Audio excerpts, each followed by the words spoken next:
প্রিয় অষ্টম শ্রেণীর শিক্ষার্থীবৃন্দ, তোমাদের সকলকে প্রীতি এবং শুভেচ্ছা জানিয়ে শুরু করছি আজকের অনলাইন ক্লাস।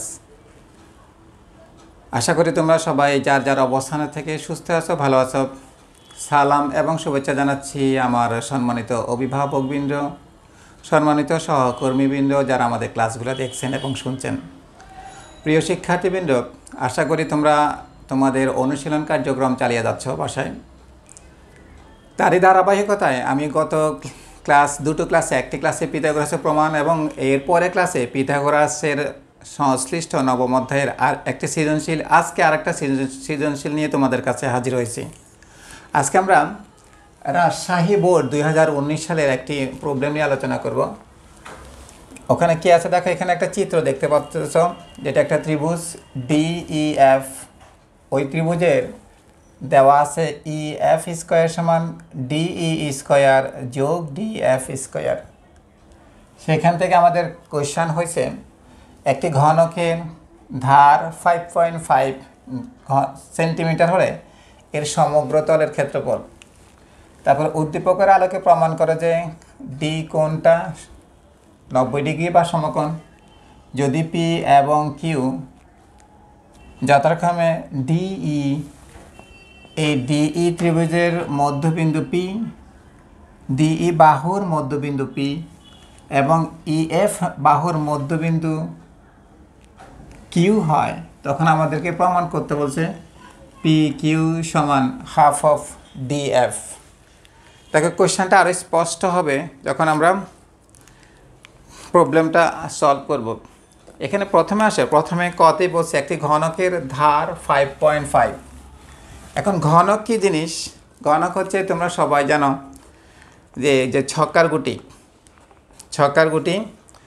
গুটির শেপটা কীরকম। আমি একটু আকৃতি দেখাচ্ছি। একটা ছক্কার গুটি দেখতে অনেকটা এরকম। তাহলে এখানে দেখো এই আকৃতিটা একটা স্পেশালিটি আছে, বিশেষত্ব আছে, যেটা হচ্ছে এর প্রতিটি বাহু সমান। এই বাহুটা যদি এ হয়, এই বাহুটা এ, এই বাহুটা এ, এই বাহুটা এ, এই বাহুটা এ, এই বাহুটা, সব বাহু সমান। এইরকমই একটি আকৃতি আমি তোমার সামনে উপস্থাপন করতেছি। দেখো এই বক্সটা, দেখো এই বক্সের প্রায় দেখতে সবগুলা আকৃতি সমান। এই ধরনের জিনিসগুলোকে ঘনক বলা হয়। ঠিক একই রকম আমরা যদি একটা বই, যেমন দেখো এই একটা বই, এটা হচ্ছে আয়তাকার ঘনক, আর এটা হচ্ছে শুধু ঘনক। বইয়ের সাথে এটার পার্থক্য কি? বইয়ের দৈর্ঘ্য প্রস্থ ভিন্ন, আর ঘনকের সেটা হবে আয়তাকার ঘনক। তোমার বই, তোমার টেবল, একটা ইট, আর এটা হচ্ছে ঘনক যেটা চারপাশ প্রায় সমান। বা এই যে চিত্রটা, এখন ঘনকের একটি ধারের দৈর্ঘ্য দেওয়া আছে 5.5। ধার বলতে এই এক একটা পাশ বলছে 5.5 সেন্টিমিটার। এই প্রশ্নটা তোমরা ক্লাস 7-এও পড়ছো। এই ধার বলতে এক একটা পাশকে মিন করতেছে, এক একটা পাশ, এই সাইড। খেয়াল করো, এই প্রবলেমটা নবম দশম শ্রেণীতেও পাবে। ক্লাস 7-এও তোমাদের 2 অনুশীলনের 3-এ এই অঙ্কটা আছে। কোন একটি ঘনকের একটি ধারের দৈর্ঘ্য এত হলে ঘনকের সমগ্র তলের ক্ষেত্রফল। এখন আমরা ধরি আসল সমাধানে মনে করি ঘনকের একটি ধারের দৈর্ঘ্য, ধার মানে ইংলিশে এটাকে এইচ বলা হয়, ধারের দৈর্ঘ্য সমান এ একক। এখানে সেন্টিমিটার যেহেতু দিয়েছে, আমরা সেন্টিমিটার ব্যবহার করব। ঠিক আছে? যদি কোনো একটি ঘনকের একটি ধার যদি এ একক হয়, তখন তার সুতরাং ঘনকের সমগ্র তলের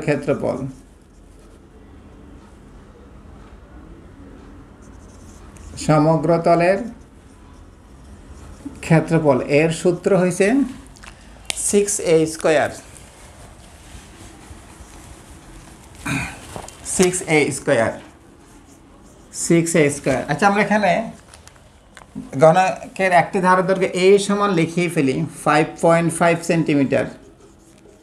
যেটা 5.5 সেন্টিমিটার দেওয়া আছে সেটাকে আমরা এ ধরে নিলাম, তখন তার সমগ্র তলের ক্ষেত্রফল 6a স্কোয়ার। যখনই ক্ষেত্রফল হয় তখন বর্গ কথাটা উল্লেখ হবে।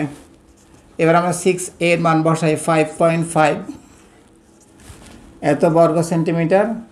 এবার এটা গুণ করলে, এই দুইটা জিনিস গুণ করলে হবে 181.5।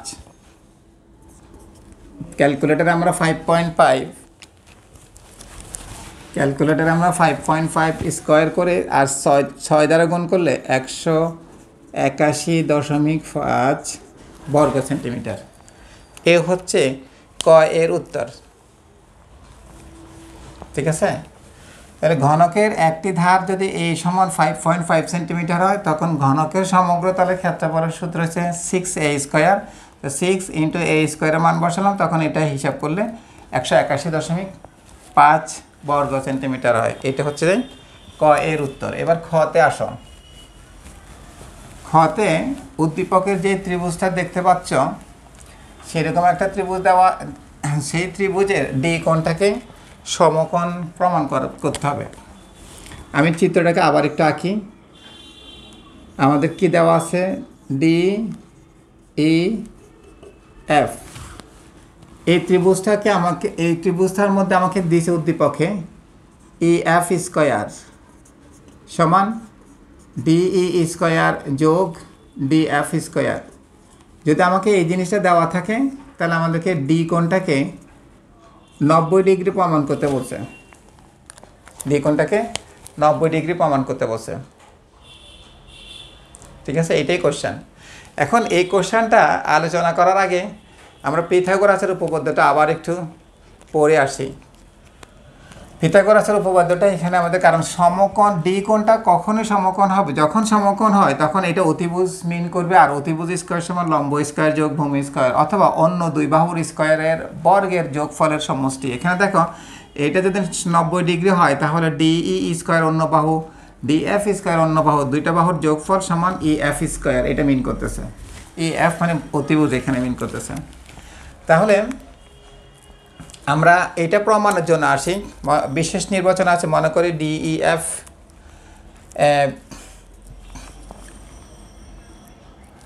বিশেষ নির্বাচনে আমরা মনে করি এই ডিইএফ ত্রিভুজের বিশেষ নির্বাচন।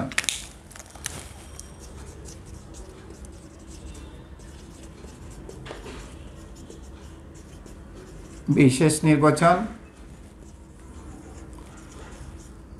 মনে করি ত্রিভুজ ডিইএফ, ত্রিভুজ ডিইএফ এ, এটা একটু লিখি।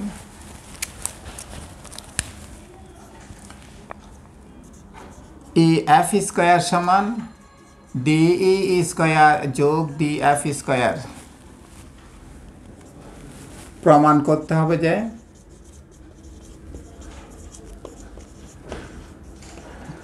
করতে হবে যে ডি কোণ সমান 90 ডিগ্রি।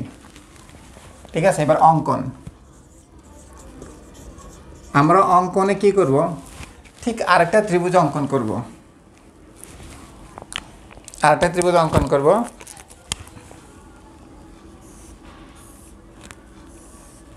যেটার নাম দিলাম এ বি সি। এই ত্রিভুজটা অঙ্কন করার সময় এমনভাবে আঁকবো যাতে এই কোণটা 90 ডিগ্রি হয়। শুরুতেই এই কোণটাকে 90 ডিগ্রি ধরে আমরা ত্রিভুজটা আঁকবো। আরও একটা জিনিস খেয়াল করব, যেটা হবে যায় এখানকার এ বি বাহুটাকে এখানকার ডি এফ বাহুর সমান করে, এখানকার এসি বাহুটার ডি বাহুর সমান করে, এখানকার এসি বাহুটাকে ডি এফ এর সমান করে আমরা অঙ্কন করব। তাহলে আসো অঙ্কন। ত্রিভুজ এ বি সি অঙ্কন করি।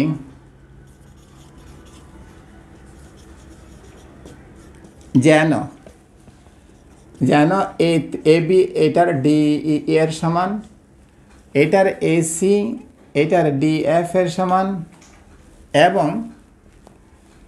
এবং এই কোণটা যাতে 90 ডিগ্রি হয়।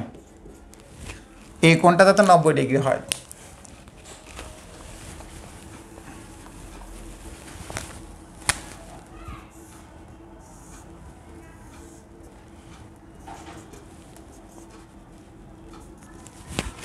তাহলে আমরা অঙ্কন করার সময় এই কোণটাকে 90 ডিগ্রি ধরে অঙ্কন করছি।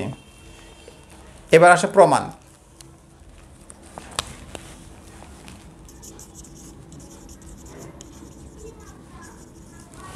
প্রমাণের ধাপ 1-এ আমরা যখন এই ত্রিভুজ নতুন যে ত্রিভুজটা অঙ্কন করছি, যেহেতু এটা সমকোণ, আমাদের পিথাগোরাস কি বলছে, সমকোণের ত্রিভুজের বিপরীত বাহু অতিভুজ, সমকোণের ত্রিভুজের অতিভুজের উপর অঙ্কিত বর্গক্ষেত্র অপর দুই বাহুর উপর অঙ্কিত বর্গক্ষেত্রের যোগফলের সমান বলছে।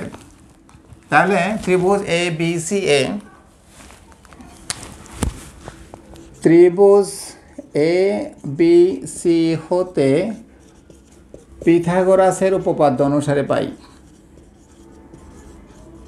পিথাগোরাসের উপপাদ্য অনুসারে পাই, একটু মনোযোগ সহকারে দেখবে, একটু পাই কি লিখব, এখানে অতিভুজ হচ্ছে বিসি স্কয়ার, অপর দুই বাহু একটা এ বি স্কয়ার আর একটা বাহু এসি স্কয়ার। এখন আবার দেখো এ বিটা কার সমান ছিল, ডিই এর সমান ছিল।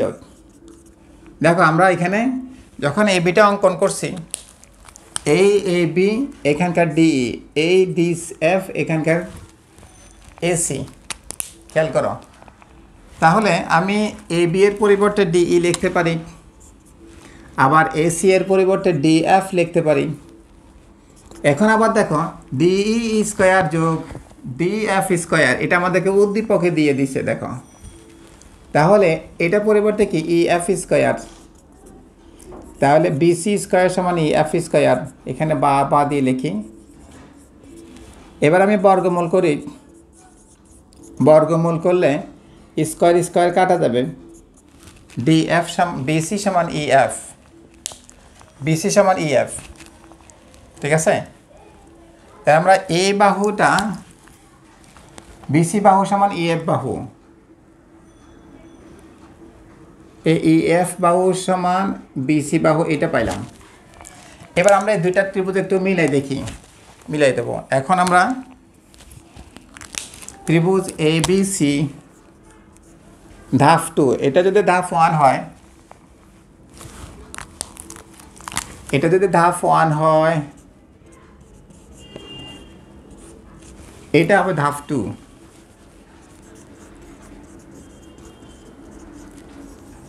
ধাপ 2-তে আমরা দুইটা ত্রিভুজ মিলাই, ত্রিভুজ ডিইএফ এবং ত্রিভুজ এ বি সি, এই দুইটা ত্রিভুজে দেখি কি, এই দুইটা ত্রিভুজের কি কি সমান পাই দেখো। 1 নম্বরে আমরা এ বি সমান ডিই অঙ্কন করছি, তারপর এসি সমান ডিএফ অঙ্কন করছি। এখন আবার পাইলাম কি, বিসি সমান ইএফ পাইলাম, বিসি সমান ইএফ পেলাম। তাহলে দেখা যাচ্ছে কি, এই ত্রিভুজের 3টা বাহু এই ত্রিভুজের 3টা বাহুর সাথে হুবহু মিলে গেছে।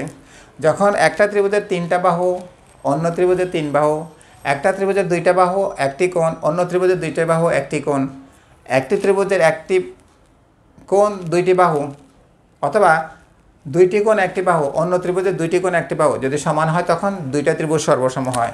তাহলে এই যেহেতু 3টা জিনিস মিলে গেছে, একটা জিনিস, এই একটা জিনিস, এই একটা জিনিস, তাহলে আমরা এখন লিখব, সুতরাং ত্রিভুজ ডিইএফ সর্বসম ত্রিভুজ এ বি সি, অর্থাৎ এই ত্রিভুজটা সম্পূর্ণভাবে মিলে যাবে, হুবহু মিলে যাবে। তো সেই ক্ষেত্রে আমার দরকার ডি কোণটাকে সমকোণ প্রমাণ করা। তাহলে সুতরাং ডি কোণ সমান এ কোণ, আর এ কোণটা কার কতটুকু নেওয়া হয়েছে, 90 ডিগ্রি নেওয়া হয়েছে। তাহলে ডি কোণ আর এ কোণ 90 ডিগ্রি, তার মানে ডি কোণটা, সুতরাং আমরা লিখতে পারি ডি কোণ সমান 90 ডিগ্রি, প্রমাণিত। ঠিক আছে, আশা করি বুঝতে সক্ষম হয়েছে। এবার আমরা গ এর সলিউশনে যাব। প্রিয় শিক্ষার্থী বন্ধুরা, দেখো গ নম্বর কোয়েশ্চেন প্রবলেমটাতে আসো। গতে কি বলছে, যদি পি এবং কিউ যথাক্রমে ডি ই এবং ই এফ এর মধ্যবিন্দু হয় তাহলে প্রমাণ করতে বলছে পি কিউ সমান হাফ অফ ডি এফ। তাহলে আমরা দুইটা মধ্যবিন্দু নিই। মনে করো ডিই এর মধ্যবিন্দু পি আর এবং ই এফ এর মধ্যবিন্দু কিউ। তাহলে আমরা পি এবং কিউ যোগ করি, পি এবং কিউ যোগ করলে পি কিউ হচ্ছে। এখন আমাদেরকে প্রমাণ করতে বলছে এই পি কিউটা এই ডি এফ এর অর্ধেক, তাহলে হাফ অফ ডি এফ, এইটা প্রমাণ করতে হবে। তাহলে আসো বিশেষ নির্বাচনে আসো। আমি বিশেষ নির্বাচনটা একটু লিখবো না, তোমরা একটু খেয়াল করো। ত্রিভুজ ডিইএফ এর ডিই বাহুর মধ্যবিন্দু পি এবং ইএফ এর মধ্যবিন্দু কিউ যদি হয় তাহলে প্রমাণ করতে বলছে পি কিউ সমান হাফ অফ ডিএফ। ঠিক আছে, এবার অঙ্কনে আসো। অঙ্কনে আমাদেরকে আমরা পি কিউ বাহুকে একটু বর্ধিত করে নিব। পি কিউটাকে একটু বাড়াই নিব।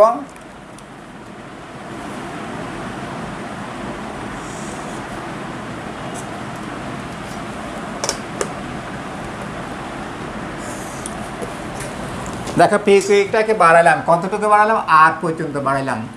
এমনভাবে বাড়াইছি যাতে পি কিউ এবং কিউ আর সমান হয়। তারপরে আর এফ যোগ করি, তাহলে আমরা পি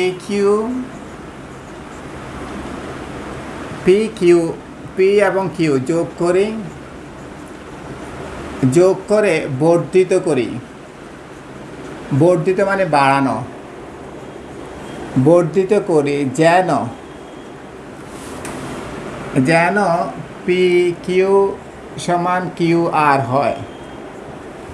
তারপর আর এফ যোগ করি, আর কমা এফ যোগ করি। এবার প্রমাণে আসো।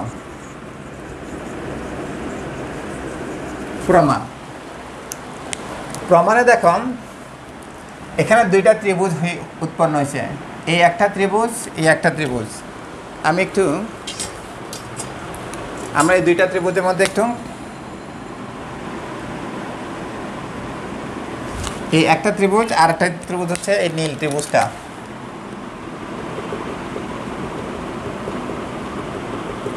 এখন আমরা দুইটা ত্রিভুজ একটা কম্পেয়ার করে দেখবো, মিলাই দেখবো। ধাপ 1, আমরা প্রথম ধাপে যদি মিলাই, ত্রিভুজ পিইকিউ এবং ত্রিভুজ কিউআরএফ এই দুইটা ত্রিভুজে আমরা কি তিনটা জিনিস সমান পাই দেখব। কি সমান পাই দেখো, পি কিউ সমান, এখানে পি কিউ সমান কিউ আর। আমরা একটু আগে অঙ্কন করার সময় অঙ্কন অনুসারে এটাকে এমনভাবে আঁকছে যাতে এটা আর এটা সমান হয়। ঠিক আছে, আবার ই কিউ সমান কিউ এফ। এখানে আরেকটা জিনিস দেওয়া আছে, এই যে ই কিউ, এই অংশটা এই ত্রিভুজের এই অংশটা সমান। কেন বলছে, আমাদেরকে বলছে যে এই কিউ বিন্দুটা এই পুরো রেখাটার মধ্যবিন্দু। তাহলে এটা যদি একটা মধ্যবিন্দু হয় তাহলে এই অংশটা আর এই অংশটা সমান হবে। খেয়াল করো, এই অংশটা আর এই অংশটা সমান। কেন? কারণ কিউ বিন্দুটাকে মধ্যবিন্দু বলছে। তাহলে ই কিউ সমান 2 নম্বরে ই কিউ সমান কিউ এফ। আমরা কয়টা জিনিস পাইলাম? দুইটা জিনিস পাই, একটা জিনিস পাইলাম, এই আরেকটা জিনিস পাইলাম। আর কি দেখো, এখানে আরেকটা জিনিস দেখো, এই কোণটা, এই লাল কোণটা আর এই লাল কোণটা সমান। তাহলে এই লাল কোণটার নাম কি? P Q E. P Q E P Q E কোণ সমান F Q R. F Q R এই কোণটা কেন সমান? আমরা ক্লাস 6-এ পড়ছি এই ধরনের কোণগুলোকে বিপরীত কোণ বলা হয়। আর বিপরীত কোণগুলো সবসময় সমান হয়, ওর সমান ও, ওর সমান ও, তাহলে এরা বিপ্রতীপ, সেই জন্য এরা সমান। বিপ্রতীপ কোণ বলে, কোণ বলে এই দুইটা কোণ সমান। ঠিক আছে, তাহলে দেখ আমরা তিনটে জিনিস পাই গেছি। তিনটা জিনিস কি কি? এই একটা জিনিস এই প্রথম ত্রিভুজের সাথে দ্বিতীয় ত্রিভুজের এই তিনটা জিনিস সমান পাইছে। আর আমরা একটু আগে বলছিলাম তিনটা জিনিস সমান পাইলে সর্বসম। তাহলে আমরা এখন বলবো যে সুতরাং ত্রিভুজ পিই কিউ সর্বসম ত্রিভুজ কিউআরএফ, অর্থাৎ এই দুইটা ত্রিভুজ, এই লাল ত্রিভুজটা আর নীল ত্রিভুজটা সমান হয়ে গেল। যদি সর্বসম হয়ে গেল, যদি সর্বসম হয়, এখন সব সমান হবে, তাহলে সবের মধ্যে এখন আর অবশিষ্ট রইলে কি? এইটা আর এইটা সমান হবে, তারপরে এইটা আর এইটা সমান হবে। তাহলে আমরা লিখি, সুতরাং আমি একটু, তোমরা নিচে লিখবা, আমি পাশাপাশি লিখতেছি স্পেস কম থাকার কারণে। সুতরাং ইপি কিউ সমান কিউআরএফ কোণ, এবং কি দেখো, পিই কিউ সমান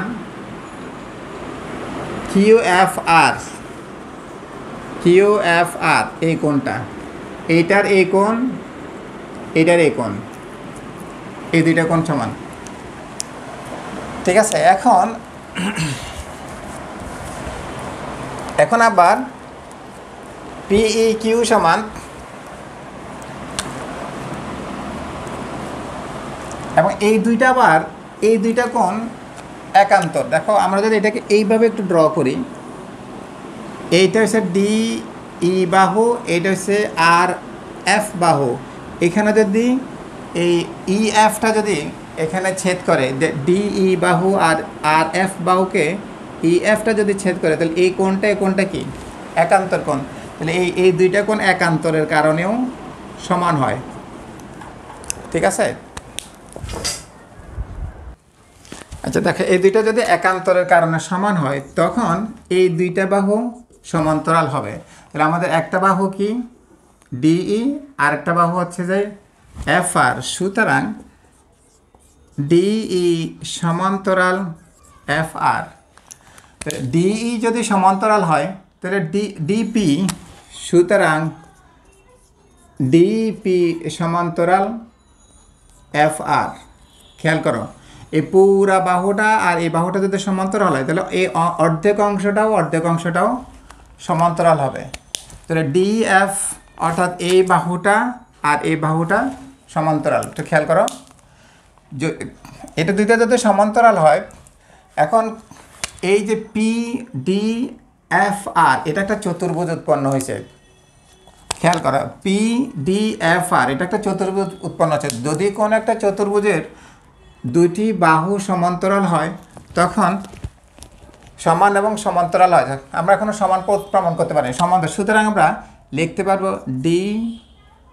পিডি এফ আর।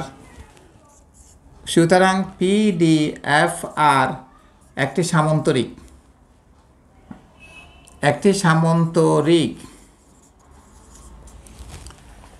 এখন এই সামান্তরিকের এই দুইটা বাহু যেহেতু সমান্তরাল, তাহলে এই বাহুটা আর এই বাহুটাও সমান্তরাল হবে। আমরা সামান্তরিকের বিপরীত বাহুগুলো সমান্তরাল, তাহলে এই দুইটা বাহু সমান্তরাল হওয়ার কারণে অপোজিট বাহু দুইটাও সমান্তরাল হবে। তাহলে অপোজিট বাহু কি কি? একটা পি আর আরেকটা ডিএফ। সুতরাং পি আর সমান্তরাল ডিএফ।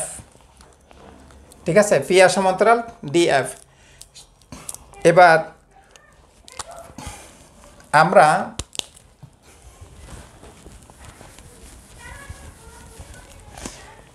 এবার আসা 2 নম্বর ধাপ।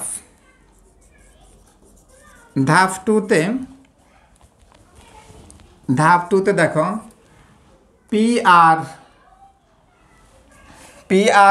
ডিএফ, PR এবং DF এটা সমান।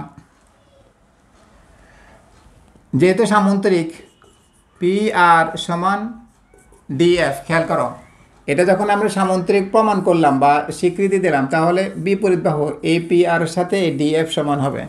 এখন PR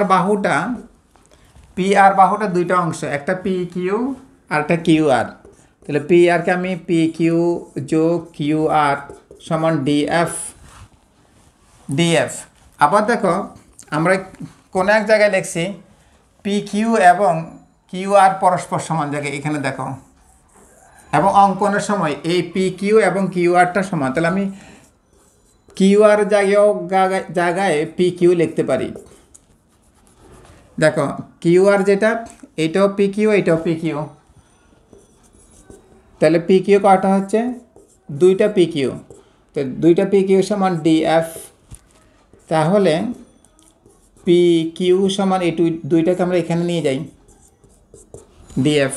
তাহলে PQ সমান হাফ অফ DF। এটাই আমাদেরকে প্রমাণ করতে বলছে।